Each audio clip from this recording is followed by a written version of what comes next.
Okay. Well, Kilo, Yes. thank you so much for being here. I'm thrilled to have you. I was just minutes ago, I told you I couldn't sleep last night because I was so excited to just chat with you and have this opportunity to kind of dig in deep in your world. And we're going to talk today about wellness and healing through the lens of social justice. You're the person for this. I can't wait. You're the person for this. Just to give folks a background, Kilo Zamora, known for creating learning environments for leaders to develop themselves and transform their communities. You are a social change consultant and a teacher at the College of Cultural and Social Transformation at the University of Utah. That's a mouthful. Yeah. You've been honored with several prestigious awards. I feel like that's a whole podcast. I could just list all of your awards that you've been honored for your expertise in the work that you do. You've consulted equity strategies for Penn State Athletic, Intermountain Healthcare, and STEM Utah, and several others. You've advocated on a range of legislative bills to improve the health outcomes of marginalized people. And there's several more things about you, but those were the big highlights. And I've known you for several years, and you've known my family for several years. Yeah. And I would say that your approach to social justice work has stood out to me because it is embedded and centered in healing, love. There's some spirituality in there.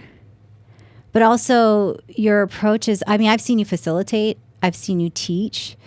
And your approach it leads back to community and connection almost all the time.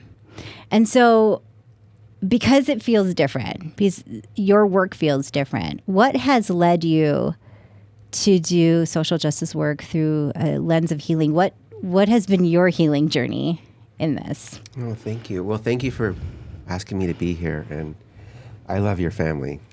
What an amazing family to be a part of. Thank you. I wish I had your family. They are your family, actually. As we're sitting here, I think a lot about, as we begin this, about land acknowledgements. Mm-hmm.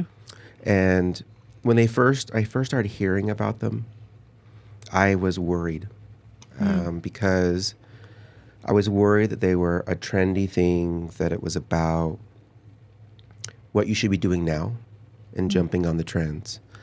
And I knew I couldn't do one at the time because I needed to do a deeper reflection on what that meant.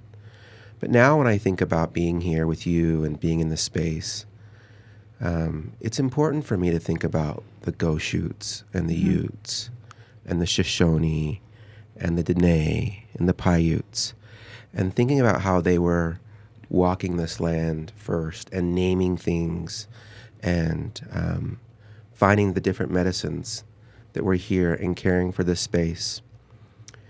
And when I put that inside of me and I carry that forward, it says that I have a responsibility about being in Utah or any place my feet land. Yeah. And how do I carry myself in a way that offers them the dignity of being here first, and also acknowledging that that's where one of the places I'm starting from, looking at origin stories. Mm-hmm. So when I think about where I'm coming from, my family's been here in Utah since the early 1800s as Mexican sheep herders.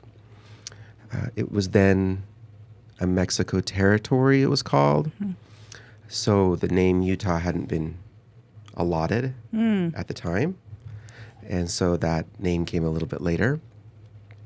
So I think my origin stories begin with the idea of how lands get named and renamed around you. And then how do you make place in that space? And do I claim this was Mexico first as what I should claim? But when I think about that, I'm already erasing our indigenous communities. So knowing that that's not the claim, even though at some level, at some time in my life, I thought it was. The claim is that I'm learning to live not indigenously, because that's not fair. I don't believe. But I think I can live in some kind of harmony with the communities that were first here and the newcomers that are coming, that there's a way in which we can fit together in this space. So my origin story feels a lot like, my social justice origin story feels a lot like being in land of the furthest I can think back is land that wasn't where my original people were from. But there was a group before me, and that's okay. And also knowing there are new people coming, and that's okay too. And in somewhere in that mixture, this was born of the idea of both honoring the past and thinking of the equation we have moving into the future. Wow, that is beautiful. That is beautiful. How do you honor the land and ancestors of the past and indigenous people of the past? How do you honor that as you move?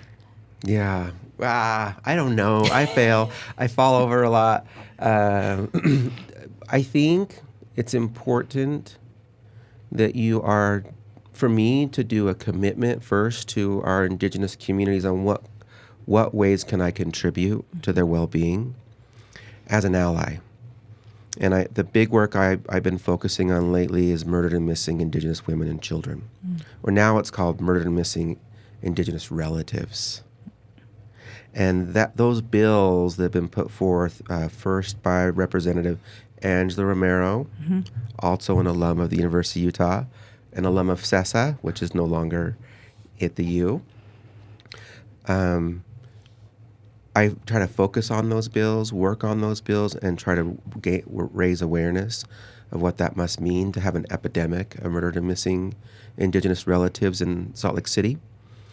So staying true to some of the causes, you can't get involved with all of them, but you can also always do some of them, is one of the ways. I think the other way is that I really care about this land. I care about the Great Salt Lake. I care about our rivers. I care about our deserts. I care about our mountainscapes. And I do my best to participate in their preservation. And I teach a class called Gender and Nature. And we use a lot of indigenous ecologists like Robin Kimmer, for example.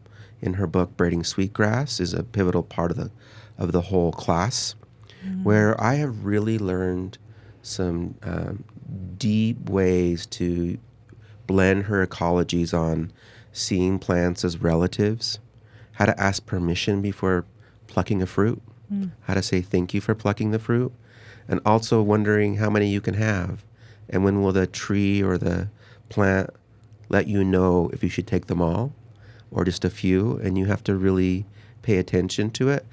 And that is both a spiritual side, but that's also an ecology side, because of course you can't just pull all the fruit off the tree.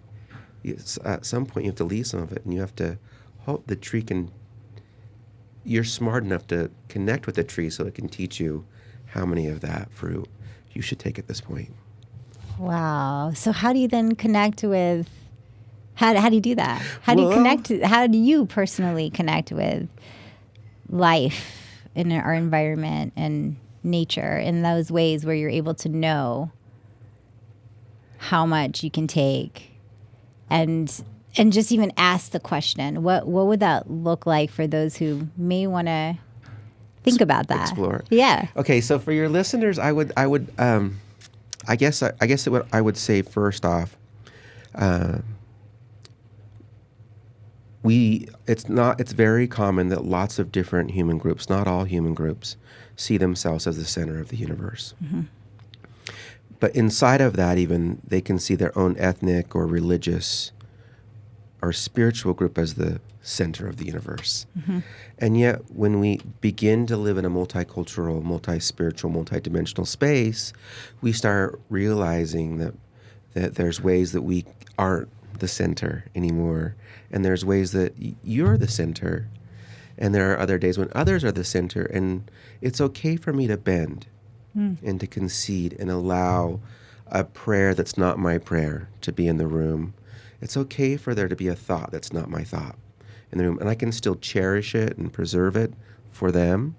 But that journey has led me on to new journeys of more than just a tolerance, but a deep acceptance and appreciation, a love for that level of diversity, watching people share their foods, their lives, their spiritualities, their homes, their geographies, their histories with me. And if you go out a little further, you can start doing that with other relatives, like different flora and fauna.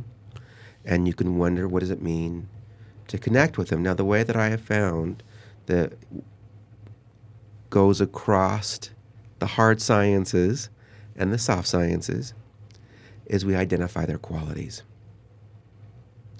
We wonder how they're thriving and striving, what they're offering to the bigger environment. That fundamental question allows us all to wonder how much we can take from it and how much we can give from it.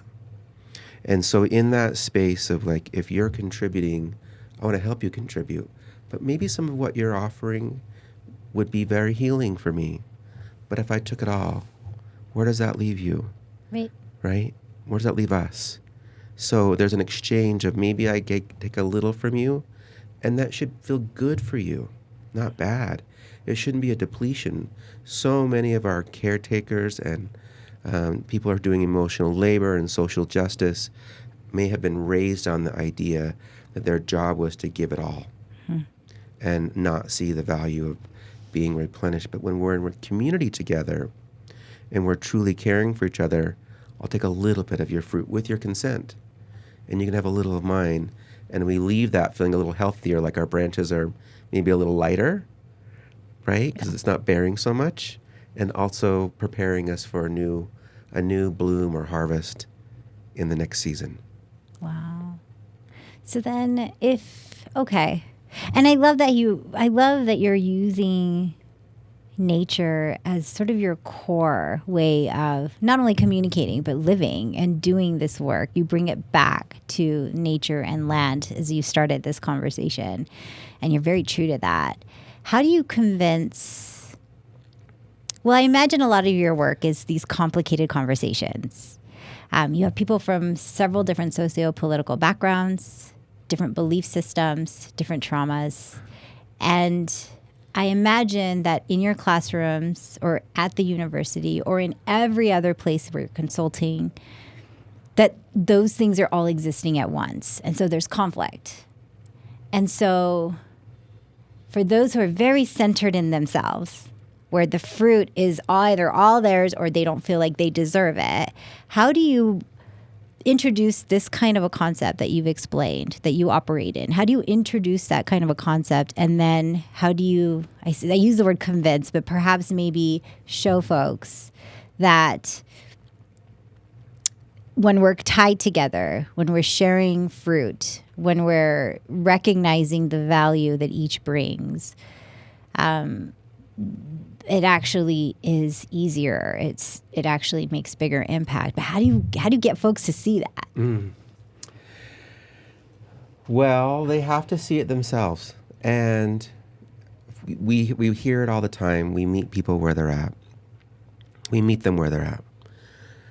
But I have found some very important common denominators. One of them that I speak to a lot when I'm working in progressive and or conservative spaces or across the groups is health outcomes. I am very interested in seeing people's health outcomes go up without exception. And I think that's the place where the conflict is.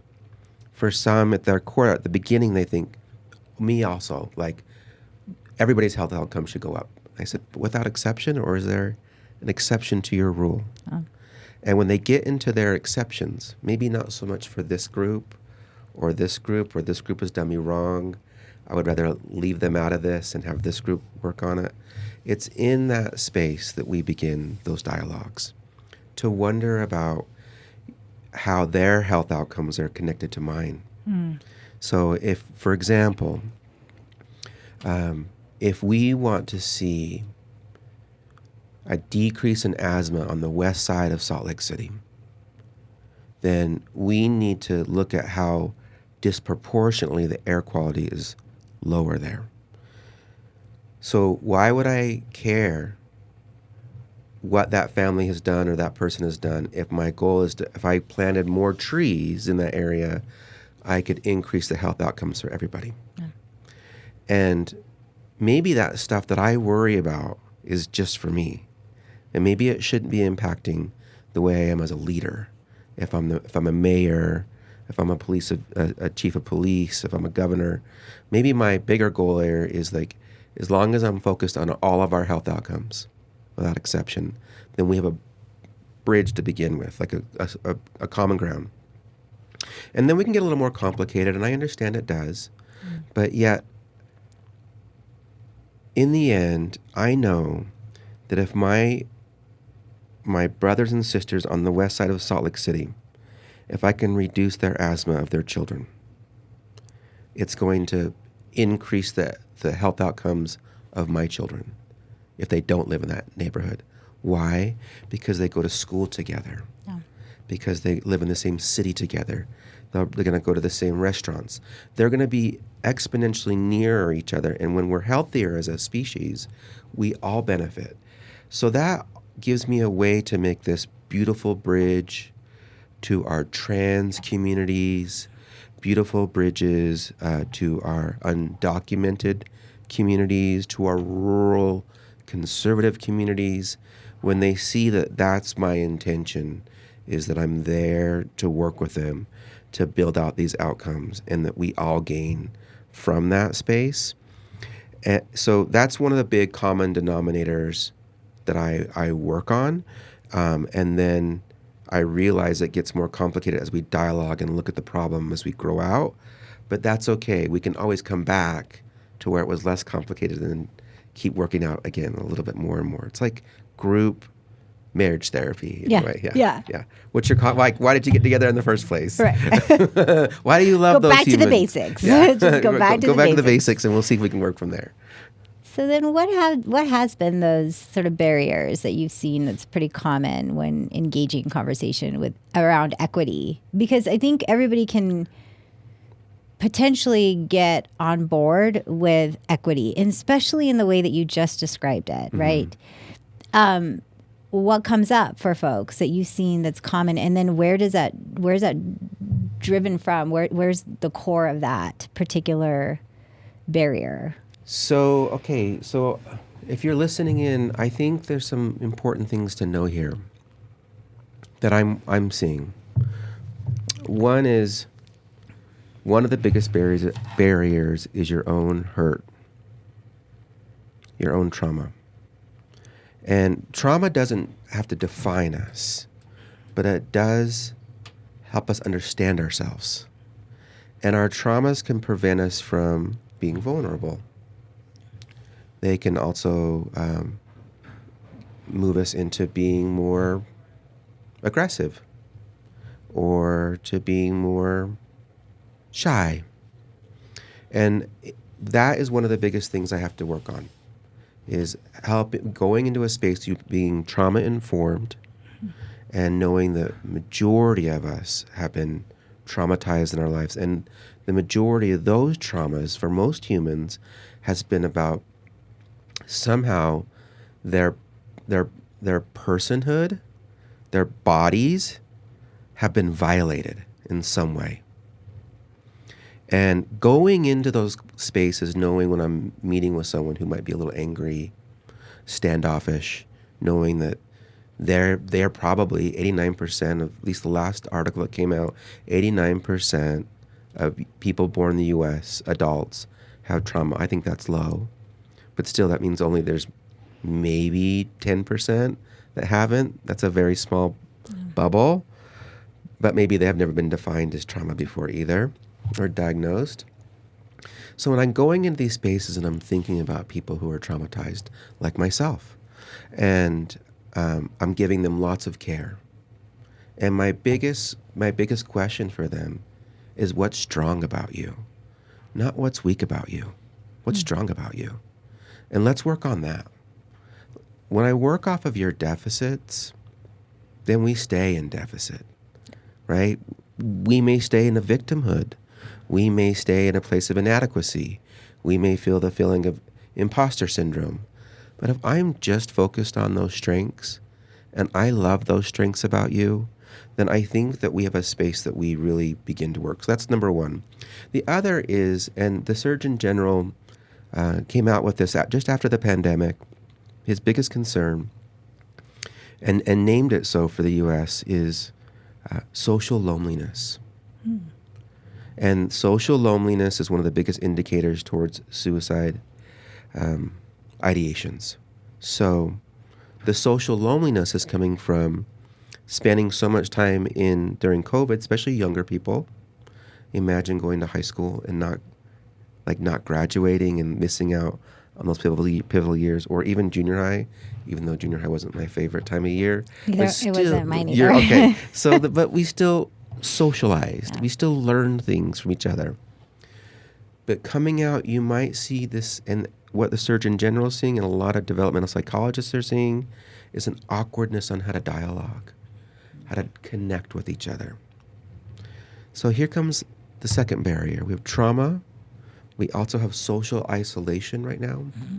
And I think the third that's in there is about these, and it goes along with the other two in some regards, is that we have been putting ourselves in these bigger social bubbles like these. So all of our feeds that we're getting typically reflect and look like us.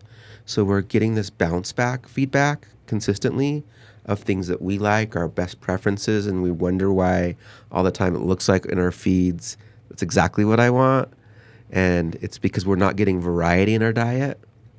So then you meet someone who is just different than you are. It's hard to relate. So how do we relate to them? Back to social loneliness.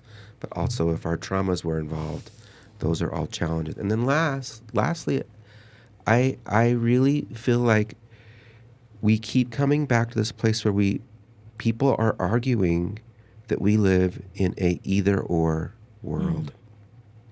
So it's either you're this or you're that. Like there's no nuance. Like you can't kind of be like a purple Democrat or a purple Republican. You either are a Republican or you are a Democrat. Oh, you either are Latino or you're not Latino.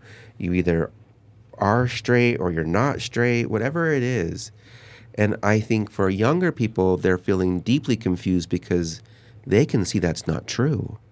They see all the fluidity of it all, but they get up into the system, and the system says we live in a deep binary. Mm-hmm. So that cognitive dissonance between young people observing very astutely that we live in a world that is very much nuanced, and a system that's antiquated that says either stop or go. They just can't connect. So talking about equity and saying we want to transform a system can feel like, I don't think we can if it feels so binary and I feel so confused. And then also here are these other things around me of barriers that we're dealing with right now. So I think in that is the complexity, the needle we're trying to thread is to delicately handle all of those at the same time in order for people of any age to begin to say, actually, I want to make a deeper commitment to racial justice. I want to make a deeper commitment to our unsheltered. And I feel like I can do that now because someone's helped me thread the needle to see how all these barriers that were slowing me down before can now accelerate me and transform me to stay committed to this moving into the future. Wow. So in all these buckets that you laid out that all interconnect, I really love the way you drew this out because your internal traumas do impact how you even plug into the system, or whether or not you plug into the system, or whether or not you see the fluidity and the nuances of what could be or what is.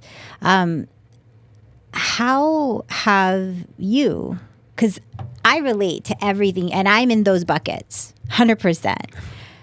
And I imagine every one of us are. How have you navigated those for yourself?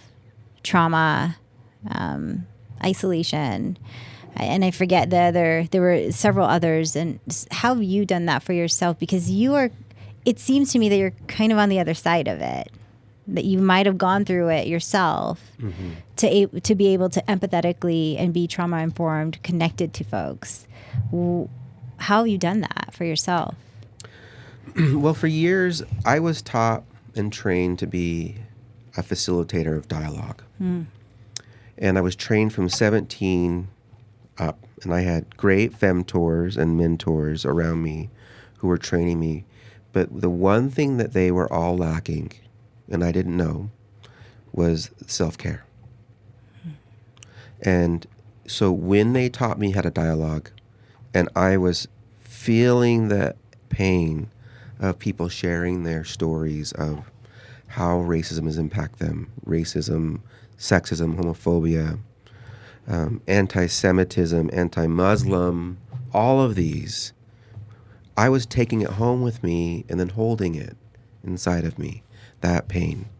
And that's how I was taught to do it. But I had no outlet. So, and then you'd go back the next day and then run another dialogue with a different group of people and get into their pain. And then it went on. And it went on that way for 20 years. And there was nobody around me teaching. And the other part was, even with all of my great femtors around me, there weren't a lot of people of color who were doing this work in Utah, who had got to a level that they were mentoring me, because they weren't there yet. They just weren't in Utah yet. Yeah. So just wrong place. When I left my first organization, the Inclusion Center for Community and Justice, I diagnosed myself, but I easily could, with PTSD. I found myself in crying spells. I found myself agitated. I found myself pushing towards the trauma of hearing other people's trauma and going back into that space consistently and not feeling the love and the light that you need to feel in the work. So as I started to just be very open about my disorder, and that I wasn't sleeping, that all these things were happening to me, I was gaining weight, I decided I was going to reverse it. And I thought about what was the one thing I could do to begin with. Everybody has their own. But I was also still a consultant, and I was a teacher now. Then I was teaching the College of Social Work. I was teaching therapists how to be therapists, and I needed a therapist. Classic story. I started writing down, like making a note of every time I was using a violent word, like sexism, racism. Those are violent words. They carry a tremendous amount of history and trauma behind them. But when you're a professional in this work, your bread and butter, you think about those all day, every day, and they get into your bloodstream. And then they will impact your DNA. And that means you could have intergenerational trauma passed down to your children and your children's children. So for me, I thought the power is in the words, at least in step one. So in my classes now and in my trainings, I do use those words, but I use them less. And what I'm doing is I'm talking about where we're headed. It's about the vision. And in the vision is the healing. Where do we want to go? What's it going to feel like when we're healthier? What's it going to be like when you get to use the bathroom you want to use? What's it going to be like when you get to love the person you want to love? How's that going to feel? Let's imagine that feeling. And let's use that feeling as the most important thing that we teach from and that we facilitate from. We're not going to hide from those other words. We'll use those words to tell us how we're not there, but they cannot dominate where we need to go. What needs to be there at the precipice is what we see when we get to the mountaintop. So we stay at the vision, but we also take care of how we're not getting there. And from that space, I did a miraculous healing.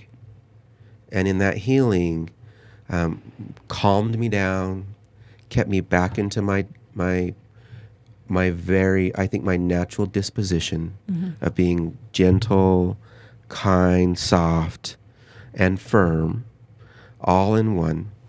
And I've never looked back. Do you feel any of that in your body still?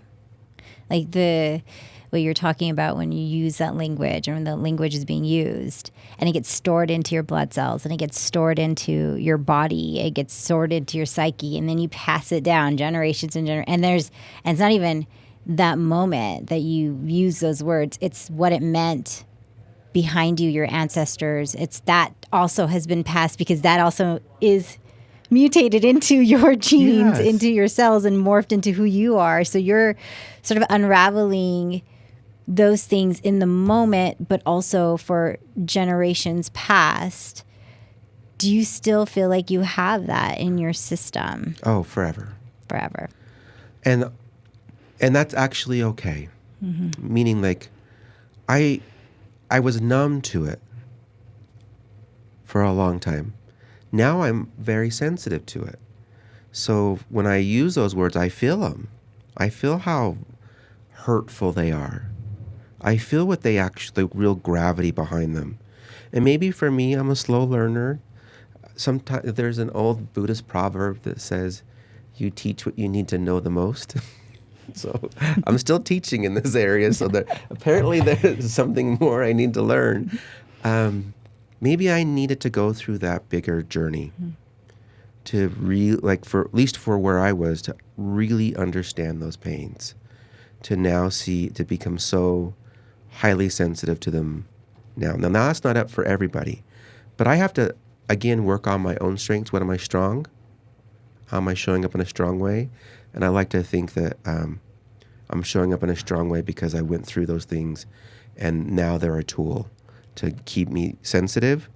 I find myself, even when I honk loud at somebody, I feel the violence, a little feeling of violence behind it inside of me. And it carries with me a little bit on my drive. And then when I recognize it, it allows me to slow down and be a better driver, be more cognizant how I let someone in front of me, and like really use it and not let that be my default. But also know that I can become trapped by those same things that we're all trapped by. Yeah. So it stays with you, but it doesn't take control over you in the way me it doesn't define you. It doesn't take over your actions. You're not reacting to it. Yeah, I'm not reacting anymore. Right. Absolutely not reacting. That's a big part. What I react to now, and what I'm drawn to, is anyone who's trying to make positive change. And I have, like, in my classrooms and in my workshops, there are people who are doing things that I would never do it that way. But when I sit down with them, I see their outcome towards positive change. And I encourage it. It's not the way I would do it, but I absolutely encourage it. And I'm so attracted to that I just am like a moth to a flame when I see it. And I keep them around me, as much as I possibly can. And I feel sad when they lose their ways, like anybody, when they stop thinking about the positive change they're trying to make. Like, it's kind of like an ambitious, I don't know, public servant, city council member. They're knocking on doors. They're positive they're going to make good change, and they are. And some of them along the way may lose their way, and they're only staying as a city council member in a position of power to hold the power, not to care for why they first got there. But there is a bigger group of people who still remember public defenders, for example, that young recruit in the police academy, who got into this work they got into it for the right reasons, and they kept it. And those folks, we need to amplify them and see them everywhere around us, and give them the antibodies to not fall victim to these traps of jadedness and seeing and polluting their own souls in ways because they've been taught that from some other mentor at some other time in their lives. And it goes back to what you were saying, just the basics. If we can agree with the value, how we get there, there will be challenges. There'll be discouragement. There might be a flat out no and you got to start over, but you still keep that value in check. And if we can connect on that level, then we're able to amplify those who are in the who are living and breathing that value. That's, to me, I lose sight of that, especially when I feel like things are happening to me, when I watch the news or I see on social media, or the wars and all of these things that we get bombarded on, and we feel helpless, or we feel like things are happening to us, or we feel like things are happening to our people. Things are happening in our family, in our personal lives. It's all happening all at once. And we lose sight of that basic value. We lose sight of, we get into that bucket of trauma and that there isn't room because the system is too rigged. And so you just kind of get bombarded with all of this. Yeah. And what you're offering is, one, pay attention to where these things are happening to you and feeling where you're feeling it in your body, just that awareness so that it doesn't overcome you. And then also to connect with folks so that you're not in isolation, but also connect with folks that see the bigger picture that you see and work from that space. And then diversify your inputs. Absolutely. You've got it. Yeah, great summary. I think there's two other things I'd like to say. One is that I learn from a lot of strong women who do lobbying at the Capitol for great causes. And consistently, like at the YWCA or the ACLU or the Rape Recovery Center, just quality organizations that mostly have women lobbyists.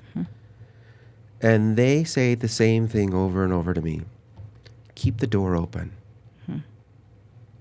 Once you close that door, you may never open it again. And they're working in a very, very conservative, very super majority space. And they're saying, you got to keep a door open. So be careful what you say about people. Never lie. But you don't need to compromise who you are to do what's right, and that's okay. But keep the door open, even if it's just a crack. So that's one thing that's been like a very mature thing for me to always remember in my life. Like, no matter if whatever's going on, if I can keep the door open a little bit, who knows? Hopefully we live long enough that we get to open that door back up with them. And the second is, in this work, as you know, people don't last long. I see equity people go, like directors of chief equity officers. They just, I think it's an average of like 3 years. Yeah, this is my 35th year in this work, and the longevity has everything to do with how you care for yourself and what you think about yourself. At least a lot of it. So how you really, really have self-care and like have compassion. And I think I'm great at flogging myself. I can beat myself up so good. Like just all night ruminate on what I did wrong. And yet I know I have to have a whole bunch of other mechanisms in place to make sure that I am caring for myself. And I need to also demonstrate to other people who are coming up that this is the model. That when you care for yourself really well and you teach people how to care for you, then you can live in this world and have a great life doing social justice work. And it's really, really rewarding and replenishing. And yet, I think the key there is like how you take care of your hair and your skin and your sleep and whatever the things that make you feel beautiful and that you see yourself as beautiful, and you're surrounding yourself with people who say the same thing about you in a genuine way. gives you the strength to get up and do it again. Because isn't that what we're saying when we do social justice anyways? Like, this group of people, they're worth it. They're beautiful. They deserve this, and we're not treating them right. But we can't, like, it's hard to do that if you're not treating yourself right, and you don't see yourself as beautiful, and you don't feel positivity in who you are. And I really think that's been a big key for me to stay involved in this long. I needed to hear that. I spoke straight to my soul. Oh, good. I needed to hear that. And that leads me to my last question. What does your day-to-day self-care, wellness look like? What does that look like for you? Just to give folks some idea, because people hear self-care, they're like, do we need to go to yoga? Yes. Do we need to spend money because it's not always accessible? What does self-care look like to you, to give folks an idea? So, it might not be fair for everyone to hear, but I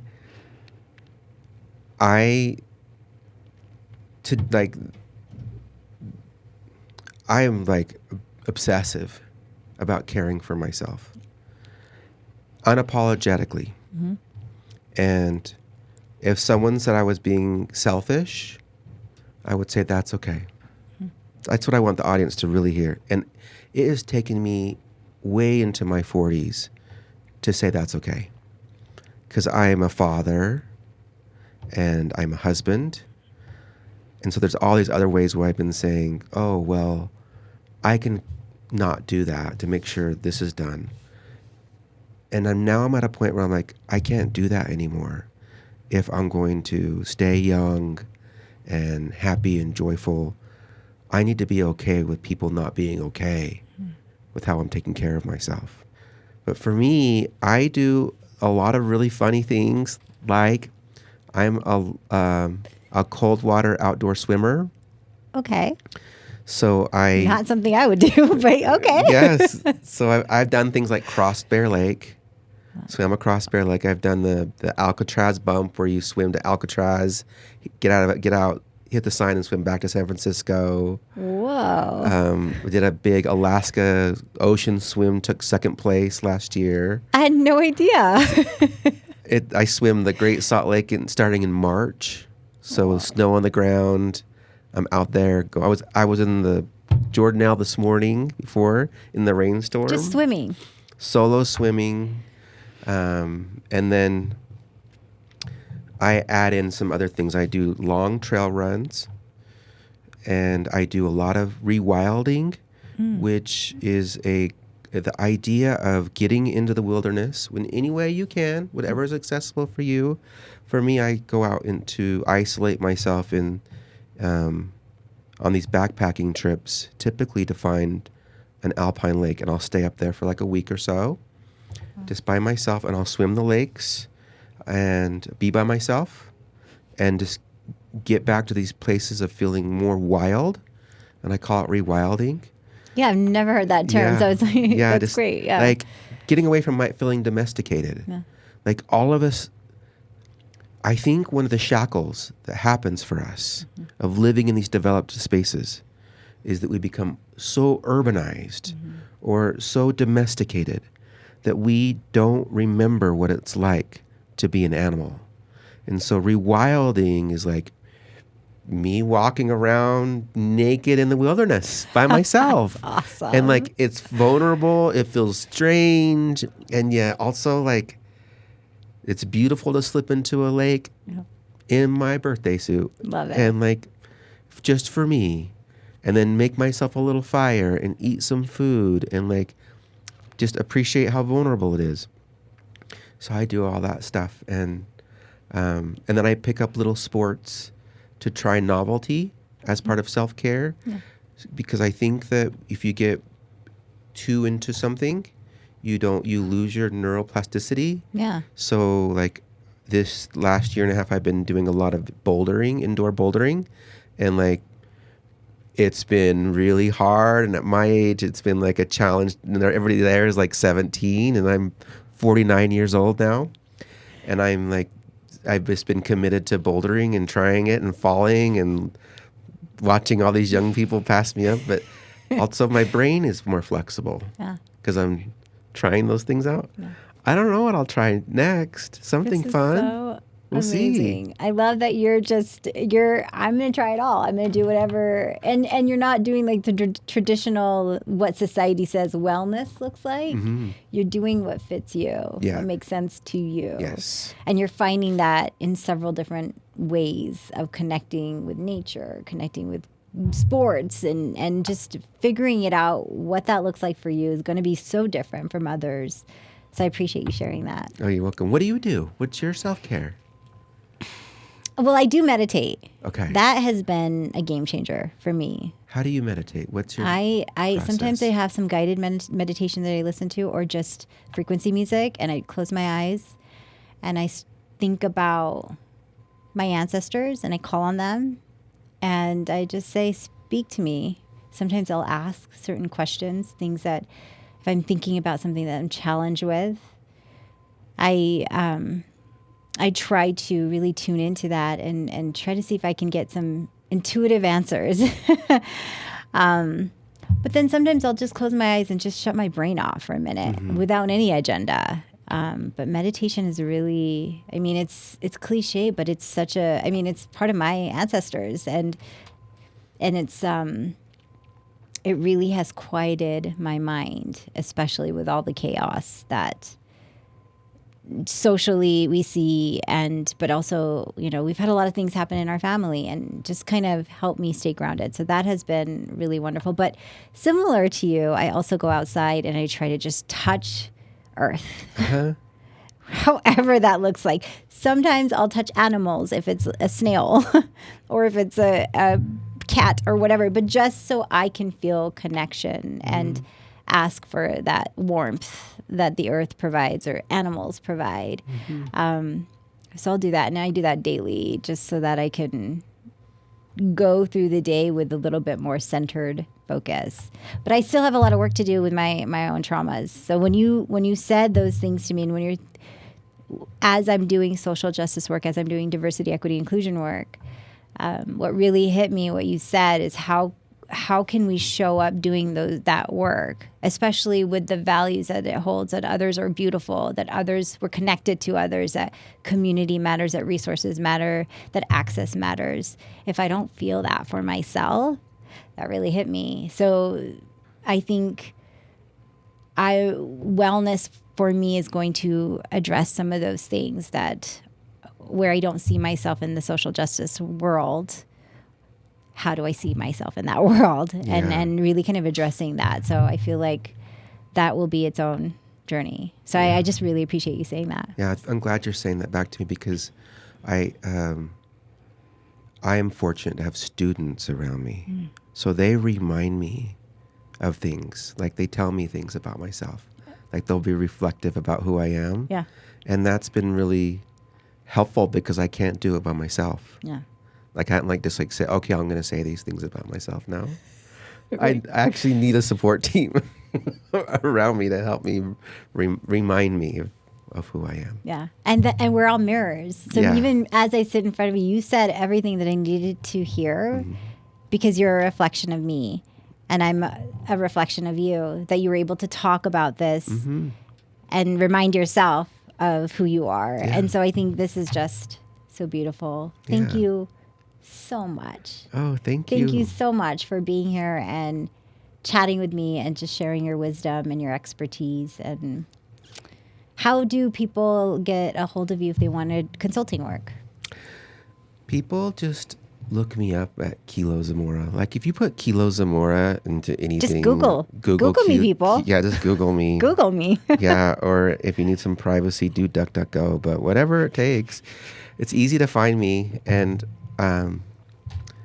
that's how everybody finds me. They just looked me up and then found me, and then they called me for whatever reason. Perfect. Perfect. Then we're going to encourage folks to do that. Okay. Thank you so much. You're welcome. Thank you.